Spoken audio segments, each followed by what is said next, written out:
কয়েকটা চিংড়ি মাছ আছে, এটা তো কাঁচা লঙ্কা বুঝতেই পারছেন। এখানে আছে কিছু আমার ঘরের কুমড়ো পাতা নিয়েছি, আর কিছুটা আলু আমি পাতলা করে কেটে নিয়েছি। রান্নাটা আমি পোস্ত দিয়ে করব, রান্নাটা আমি করে দেখাচ্ছি।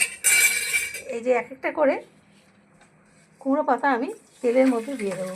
এখানে সর্ষের তেল দেওয়া আছে, আমি একটা একটা করে সাজিয়ে দেবো।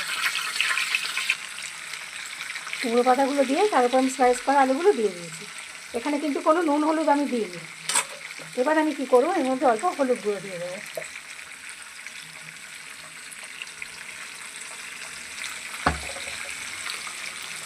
স্বাদ অনুযায়ী যতটা স্বাদ লাগবে সেইভাবে নুনটা দেবেন। এবার আমি এই চিংড়ি মাছগুলো এর মধ্যে দিয়ে দেবো। আমার যেহেতু সাজানো আছে, আমি জাস্ট ডিশটা এইভাবে দিয়ে দিচ্ছি।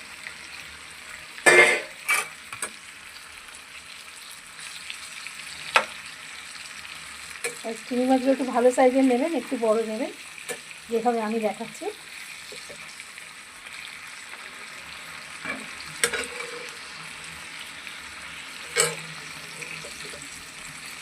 এটা এভাবে 3-4 মিনিট হতে থাকুক, তারপর আমি আবার দেখাচ্ছি। আমি ঢাকা দিয়ে দেবো অবশ্যই। সমস্ত কটা চিংড়ি মাছ আমি সাজিয়ে দিয়েছি। নিচে আছে কুমড়ো পাতা, তারপর স্লাইস স্লাইস করা সমস্ত আলুগুলো রয়েছে। আলুটা অপশনাল, আপনারা দিতেও পারেন নাও দিতে পারেন। এবার এটা খানিকটা হোক, তারপর আমি এর মধ্যে পোস্ত বাটা দিয়ে দেবো। আমি আপাতত এটাকে ঢাকা দিয়ে দিচ্ছি। ঢাকাটা সরিয়ে দেখি কত দূর হলো, কত সুন্দর কুক করতে দেখুন। আলুগুলো কিন্তু হয়ে গেছে এর মধ্যে। এই যে এগুলো হলো চন্দ্রমুখী আলু, তো খুব তাড়াতাড়ি হয়ে যায়। এই যে এর ওপর দিয়ে আমি দিয়ে দেবো পোস্ত বাটা। আমি পোস্ত বাটা দিয়ে দিয়েছি এর ওপর দিয়ে।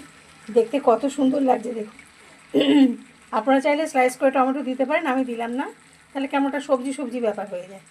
চিংড়ি মাছটা এইভাবে দিয়ে, আলুটা কিন্তু অপশনাল, আপনারা দিতেও পারেন নাও দিতে পারেন। আমার যেহেতু ভালো লাগে আমি সেই জন্য দিয়েছি। এটা কুমড়ো পাতায় পোস্ত চিংড়ি। আমি এটাকে আবার ঢাকা দিয়ে দেবো।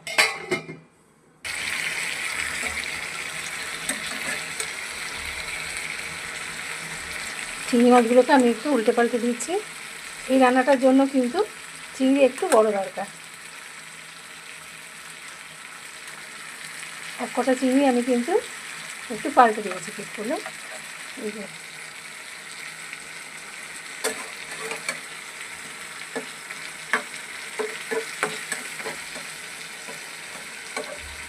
খুব সুন্দর একটা স্মেল রয়েছে। আমি এটাকে আবার ঢাকা দিয়ে দিচ্ছি। রান্নাটা আমার হয়ে গেছে।